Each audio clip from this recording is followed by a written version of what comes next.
Hi guys, it's Jeff here, the photography mentor.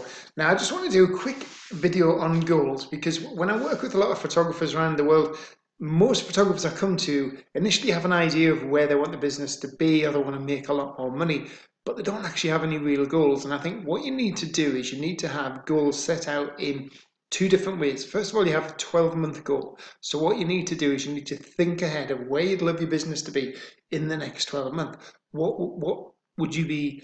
Where would you be? What would your website look like? How many Facebook followers would you have? How many followers on LinkedIn would you have? How much will you be doing a month? And where will that money come from? Will it be all from portraiture? Will it be from portraiture and weddings? Will it be from commercial? So you need to get an idea of where you'd like to be, project yourself forward 12 months from now. And that is your big business goal. Now, when you think about goals, a lot of people are very conservative in what their goals are. And I always say, go for a really big one. I mean, I've just set myself a big goal for next year to be have the biggest following on social media out of every single photography mentor in the world. That gives me something really high to aim for. And if I don't reach it, then I still probably will have achieved something really good anyway. So say, for instance, you have a goal of taking, I don't know, £10,000 a month next year. Now that's quite a good goal if you're currently only doing about £2,000 a month. If you're currently doing £2,000 a month, and obviously these figures are just for example, and you say I want to do £3,000, you haven't really pushed yourself a lot. Have a really, really big goal, because even if you reach just 50% of that £10,000 goal, then you've reached 5,000. So it's more than doubled what you've already done in the first place. So have a really good goal, have a big goal. And then when you have a big goal, you can achieve a lot more. And one way we monitor our goals, and I do this all the time, is by setting 3-month goals. Now, so break down that 12-month goal, where you'd like to be, and start to focus on certain areas on that over a 3-month period. So 3 months is just 12 weeks. It makes it easier to see, and it puts a bit more of a time sort of constraint on it as well. Because when you have 12-month goals, it's too easy to just put stuff off and think, oh yeah, I'll do that next month, I'll do that the month after.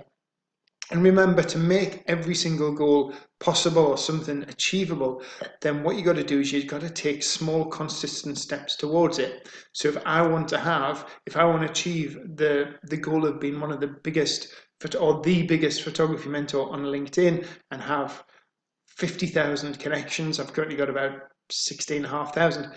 Then I've got to be connecting every day. I've got to do maybe 500 or 200 connection requests every day, something like that, in order to achieve that goal. It's not going to just happen overnight, but I've got to do little small steps, and every one of these small steps is consistent.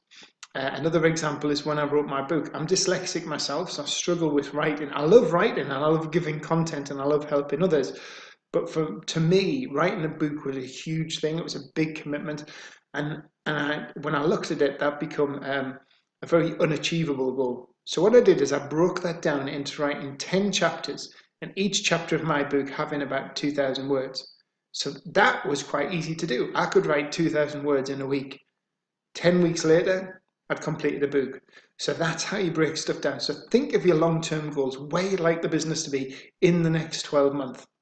Then break that portion from the 12-month, how you can get towards achieving that. If you'd like a really, really fantastic lead generating website, then you've got to do stuff towards it. You've got to get the emails together. You've got to get the copy ready for the website. It's all not just about putting images on there. If you want a really highly interactive Facebook page, you've got to start posting really good, valuable content for your followers. It's not all about you. It's about other businesses you can team up. If you're a wedding photographer, it could be other vendors, other wedding establishments. What's the latest must-have thing for your weddings? What's in trend? So you become a hub of information for everybody on Facebook who's interested in weddings. So what happens is you get more people engaging with you, more people following you, and that makes the job a lot more easier.